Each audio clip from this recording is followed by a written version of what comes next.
ela pode pode.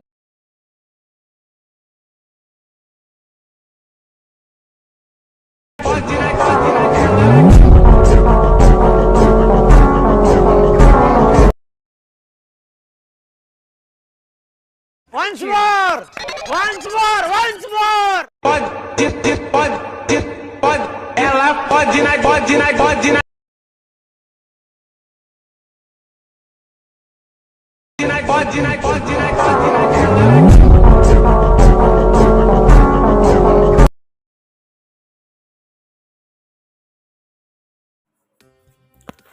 So hi friends, welcome to the back my YouTube channel. ನೀವು ನೋಡ್ತಾ ಇದ್ದೀರಾ BEATZ. So ಇವತ್ತಿನ ಒಂದು ವಿಡಿಯೋ ಏನು ಅಂತಂದರೆ, ನೀವು ಆಗಲೇ ಡೆಮೋ ವಿಡಿಯೋನ ನೋಡ್ಕೊಂಬಂದ್ರಲ್ಲ, ಆ ರೀತಿ ಒಂದು ವಿಡಿಯೋನ ಕ್ರಿಯೇಟ್ ಮಾಡೋದಿಗೆ ಅಂತ ನಾನು ಇವತ್ತಿನ ಒಂದು ವಿಡಿಯೋದಲ್ಲಿ ತಿಳಿಸ್ಕೊಡ್ತಾ ಇದ್ದೀನಿ.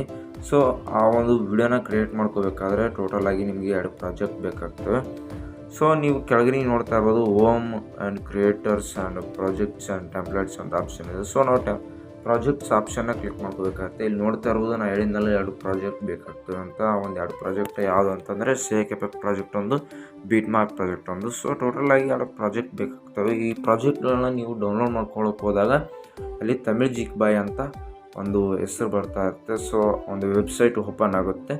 ಸೊ ಅಲ್ಲಿರ್ತಕ್ಕಂಥ ವಿಡಿಯೋಗಳನ್ನು ಅಂದರೆ ಈ ಒಂದು ಪ್ರಿಸೆಟ್ಸ್ ಲಿಂಕ್ಗಳನ್ನು ನಾವು ಯಾವ ರೀತಿಯಾಗಿ ನಮ್ಮ ಒಂದು ಹೈಲೈಟ್ ಮಿಷನ್ಗೆ ಇಂಪೋರ್ಟ್ ಮಾಡ್ಕೊಳ್ಳೋದಂತ ಸ್ವಲ್ಪ ಕನ್ಫ್ಯೂಷನ್ ಆಗ್ತಾ ಇರುತ್ತೆ. ಸೊ ಕನ್ಫ್ಯೂಷನ್ ಆದರೆ ನಿಮಗೆ ಕಮೆಂಟ್ ಮಾಡಿ ಫ್ರೆಂಡ್ಸ್, ನಾನು ಆ ಒಂದು ಪ್ರಿಸೆಟ್ಸ್ಗಳನ್ನ ಯಾವ ರೀತಿಯಾಗಿ ಇಂಪೋರ್ಟ್ ಮಾಡೋದಂತ ನಾನು ಇನ್ನೊಂದು ವಿಡಿಯೋನ ಮಾಡಿ ನಾನು ಒಂದು ಅಪ್ಲೋಡನ್ನು ಮಾಡ್ತೀನಿ ಈ ಒಂದು ಯೂಟ್ಯೂಬ್ಗೆ ಅಂತ ಹೇಳ್ತಾ. ಸೊ ನಿಮಗೆ ಎಡಿಟಿಂಗ್ ಮಾಡ್ಕೊಳ್ಳೋದಕ್ಕೆ ಟೋಟಲಾಗಿ 2 ಪ್ರಾಜೆಕ್ಟ್ ಬೇಕಾಗ್ತವೆ. ಸೊ ಒಂದು shakeeffect ಪ್ರಾಜೆಕ್ಟು, ಒಂದು BEATZ ಪ್ರಾಜೆಕ್ಟು. ಫಸ್ಟ್ ನಾವು BEATZ ಪ್ರಾಜೆಕ್ಟ್ನ ಓಪನ್ ಮಾಡ್ಕೋಬೇಕಾಗತ್ತೆ. ಸೊ ಓಪನ್ ಮಾಡ್ಕೊಂಬಿಟ್ಟು ಇಲ್ಲಿ ನೋಡ್ತಾ ಇರ್ಬೋದು ಈ ರೀತಿಯಾಗಿ ನಾನು ಒಂದು BEATZ ಮತ್ತು ಸಾಂಗ್ಗೆ ಈ ರೀತಿಯಾಗಿ BEATZ ಹಾಕಿಬಿಟ್ಟು ಕ್ರಿಯೇಟ್ ಮಾಡಿರ್ತೀನಿ.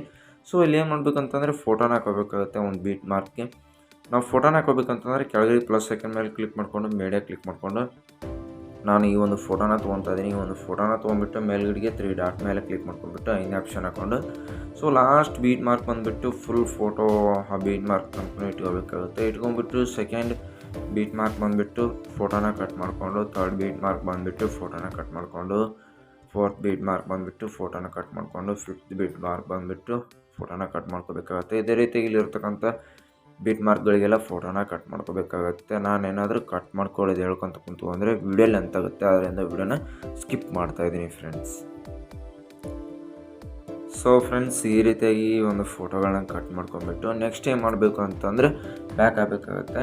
ಬ್ಯಾಕ್ ಆಗಿಬಿಟ್ಟು ಕೆಳಗಡೆಗೆ shakeeffect ಪ್ರಾಜೆಕ್ಟ್ನ ಓಪನ್ ಮಾಡ್ಕೋಬೇಕಾಗುತ್ತೆ. ಸೊ ಓಪನ್ ಮಾಡ್ಕೊಂಡ್ಮೇಲೆ ಇಲ್ಲಿ ನೋಡ್ತಾ ಇರೋದು ಫಸ್ಟ್ನೇ ಒಂದು shakeeffect ಈ ರೀತಿಯಾಗಿರುತ್ತೆ. ಸೊ ಆ ಒಂದು shakeeffectನ ಅಲ್ಲಿ ನಾವು ಪೇಸ್ಟ್ ಮಾಡ್ಕೋಬೇಕು ಅಂತಂದರೆ ಇಲ್ಲಿ ಫಸ್ಟ್ ನಾವು shakeeffect ಮೇಲೆ ಕ್ಲಿಕ್ ಮಾಡ್ಕೊಂಡ್ಬಿಟ್ಟು ಕೆಳಗಡೆ ಎಫೆಕ್ಟ್ಸ್ ಮೇಲೆ ಕ್ಲಿಕ್ ಮಾಡಿಕೊಂಡು 3 ಡಾಟ್ ಮೇಲೆ ಕ್ಲಿಕ್ ಮಾಡಿಕೊಂಡು ಇಲ್ಲಿ ಕಾಪಿ ಎಫೆಕ್ಟ್ಸ್ ಅಂತೆಲ್ಲ ಕ್ಲಿಕ್ ಮಾಡ್ಕೊಂಡ್ಬಿಟ್ಟು ಸೊ ಬ್ಯಾಕ್ ಆಗಬೇಕಾಗತ್ತೆ. ಬ್ಯಾಕ್ ಆಗಿಬಿಟ್ಟು ನಾವು ಎಡಿಟಿಂಗ್ ಮಾಡ್ತಾ ಇದ್ವಲ್ಲ BEATZ ಪ್ರಾಜೆಕ್ಟ್, ಆ ಪ್ರಾಜೆಕ್ಟ್ನ ಓಪನ್ ಮಾಡ್ಕೊಂಡ್ಬಿಟ್ಟು ಫಸ್ಟ್ನೇ ಫೋಟೋ ಬಂದುಬಿಟ್ಟು ಕ್ಲಿಕ್ ಮಾಡಿಕೊಂಡು ಕೆಳಗಡೆಗೆ ಎಫೆಕ್ಟ್ಸ್ ಮೇಲೆ ಕ್ಲಿಕ್ ಮಾಡಿಕೊಂಡು 3 ಡಾಟ್ ಮೇಲೆ ಕ್ಲಿಕ್ ಮಾಡ್ಕೊಂಡ್ಬಿಟ್ಟು ಪೇಸ್ಟ್ ಎಫೆಕ್ಟ್ಸ್ ಅಂತೆಲ್ಲ ಕ್ಲಿಕ್ ಮಾಡ್ಕೋಬೇಕಾಗತ್ತೆ. ಕ್ಲಿಕ್ ಮಾಡ್ಕೊಂಡ್ಬಿಟ್ಟು ಸೊ ಮತ್ತೆ ನಾವು ಬ್ಯಾಕ್ ಆಗಬೇಕಾಗತ್ತೆ. ಬ್ಯಾಕ್ ಆಗಿಬಿಟ್ಟು ಕೆಳಗಡೆಗೆ shakeeffect ಪ್ರಾಜೆಕ್ಟ್ ಇದೆಲ್ಲ ಆ ಪ್ರಾಜೆಕ್ಟ್ನ ಮತ್ತೆ ಕ್ಲಿಕ್ ಮಾಡ್ಕೊಂಡ್ಬಿಟ್ಟು ಸೊ ಫಸ್ಟ್ನೇ ಶೇಕ್ ಹಾಕಿದ್ದಾಯಿತು. ಸೆಕೆಂಡ್ ಶೇಕ್ ಬಂದುಬಿಟ್ಟು ಶೇಕ್ ಮೇಲೆ ಕ್ಲಿಕ್ ಮಾಡ್ಕೊಂಡ್ಬಿಟ್ಟು ಕೆಳಗಡೆಗೆ ಎಫೆಕ್ಟ್ಸ್ ಮೇಲೆ ಕ್ಲಿಕ್ ಮಾಡಿಕೊಂಡು 3 ಡಾಟ್ ಮೇಲೆ ಕ್ಲಿಕ್ ಮಾಡ್ಕೊಂಡ್ಬಿಟ್ಟು ಕಾಪಿ ಎಫೆಕ್ಟ್ಸ್ ಅಂತೆಲ್ಲ ಕ್ಲಿಕ್ ಮಾಡ್ಕೊಂಡ್ಬಿಟ್ಟು ಬ್ಯಾಕ್ ಆಗಬೇಕಾಗತ್ತೆ. ಬ್ಯಾಕ್ ಆಗಿಬಿಟ್ಟು ಸೊ ನಾವು ಎಡಿಟಿಂಗ್ ಮಾಡ್ತಾ ಇದ್ವಲ್ಲ BEATZ ಪ್ರಾಜೆಕ್ಟ್, ಆ ಪ್ರಾಜೆಕ್ಟ್ನ ಓಪನ್ ಮಾಡ್ಕೊಂಡ್ಬಿಟ್ಟು ಫಸ್ಟ್ನೇ ಫೋಟೋಕ್ಕೆ ಶೇಕ್ ಹಾಕಿದ್ದಾಯಿತು. ಒಂದು ಸೆಕೆಂಡ್ ಫೋಟೋಕ್ಕೆ ಬಂದುಬಿಟ್ಟು ಫೋಟೋನ ಕ್ಲಿಕ್ ಮಾಡ್ಕೊಂಡ್ಬಿಟ್ಟು ಕೆಳಗಡೆ ಎಫೆಕ್ಟ್ಸ್ ಮೇಲೆ ಕ್ಲಿಕ್ ಮಾಡಿಕೊಂಡು 3 ಡಾಟ್ ಮೇಲೆ ಕ್ಲಿಕ್ ಮಾಡ್ಕೊಂಡ್ಬಿಟ್ಟು ಪೇಸ್ಟ್ ಎಫೆಕ್ಟ್ಸ್ ಅಂತೆಲ್ಲ ಕ್ಲಿಕ್ ಮಾಡ್ಕೋಬೇಕಾಗತ್ತೆ. ಸೊ ಕ್ಲಿಕ್ ಮಾಡ್ಕೊಂಡ್ಬಿಟ್ಟು ಮತ್ತೆ ನಾವು ಬ್ಯಾಕ್ ಆಗಬೇಕಾಗುತ್ತೆ. ಬ್ಯಾಕ್ ಆಗಿಬಿಟ್ಟು ನಾವು ಮತ್ತೆ shakeeffect ಪ್ರಾಜೆಕ್ಟ್ನ ಕ್ಲಿಕ್ ಮಾಡ್ಕೊಂಡ್ಬಿಟ್ಟು ಸೊ ಇಲ್ಲಿ ಥರ್ಡ್ ಒಂದು shakeeffectನ ತೊಗೋಬೇಕಾಗುತ್ತೆ. ಈಗ ಒಂದು ಫೋಟೋ ಮೇಲೆ ಕ್ಲಿಕ್ ಮಾಡ್ಕೊಂಡ್ಬಿಟ್ಟು ಕೆಳಗಡೆ ಎಫೆಕ್ಟ್ಸ್ ಮೇಲೆ ಕ್ಲಿಕ್ ಮಾಡಿಕೊಂಡು 3 ಡಾಟ್ ಮೇಲೆ ಕ್ಲಿಕ್ ಮಾಡಿಕೊಂಡು ಕಾಪಿ ಎಫೆಕ್ಟ್ಸ್ ಅಂತೆಲ್ಲ ಕ್ಲಿಕ್ ಮಾಡ್ಕೊಂಡ್ಬಿಟ್ಟು ಮತ್ತೆ ಬ್ಯಾಕ್ ಆಗಬೇಕಾಗುತ್ತೆ.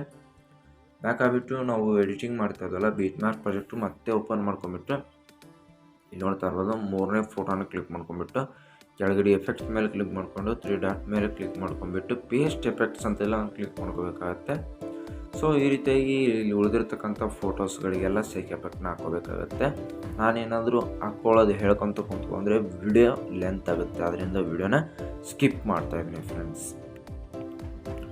ಸೊ ಫ್ರೆಂಡ್ಸ್, ಇಲ್ಲಿ ನೋಡ್ತಾ ಇರ್ಬೋದು ಈ ಒಂದು ಫೋಟೋಸ್ಗಳಿಗೆ ಶೇಕ್ ಎಫೆಕ್ಟ್ ಹಾಕಿದ್ದಾಯಿತು. ಇನ್ನು ಸೊ ಈ ರೀತಿಯಾಗಿ ಒಂದು ನೀವು ವಿಡಿಯೋನ ಕ್ರಿಯೇಟ್ ಮಾಡ್ಕೊಳ್ಳಿ ಅಂತ ಹೇಳ್ತಾ, ಸೊ ಇವತ್ತಿನ ಒಂದು ವಿಡಿಯೋ ಇಷ್ಟ ಆಗಿದ್ರೆ ಸಬ್ಸ್ಕ್ರೈಬ್ ಆಗಿ, ಹಂಗೆ ಬೆಲ್ ಐಕನ್ ಆಲ್ ಇಟ್ಕೊಳ್ಳಿ ಅಂತ ಹೇಳ್ತಾ ಮತ್ತೆ ಇನ್ನೊಂದು ಯಾವುದಾದ್ರೂ ಚೆನ್ನಾಗಿರೋ ಒಂದು ವಿಡಿಯೋನ ತೊಗೊಂಬರ್ತೀನಿ. ಸೊ ನೀವು ಕೂಡ ಇದೇ ರೀತಿಯಾಗಿ ವಿಡಿಯೋನ ಕ್ರಿಯೇಟ್ ಮಾಡ್ಕೊಳ್ಳಿ.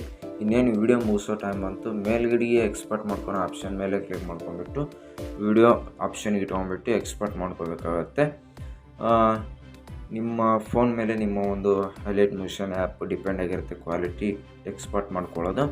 ಸೊ ಆ ರೀತಿಯಾಗಿ ಒಂದು ವಿಡಿಯೋನ ಎಕ್ಸ್ಪೋರ್ಟ್ ಮಾಡ್ಕೊಳ್ಳಿ. ಹಂಗೆ ಈ ಒಂದು ವಿಡಿಯೋ ಇಷ್ಟ ಆಗಿದರೆ ಸಬ್ಸ್ಕ್ರೈಬ್ ಆಗಿ, ಹಂಗೆ ಬೆಲ್ ಐಕನ್ ಆಲ್ ಇಟ್ಕೊಳ್ಳಿ ಅಂತ ಹೇಳ್ತಾ. So thank you for watching friends.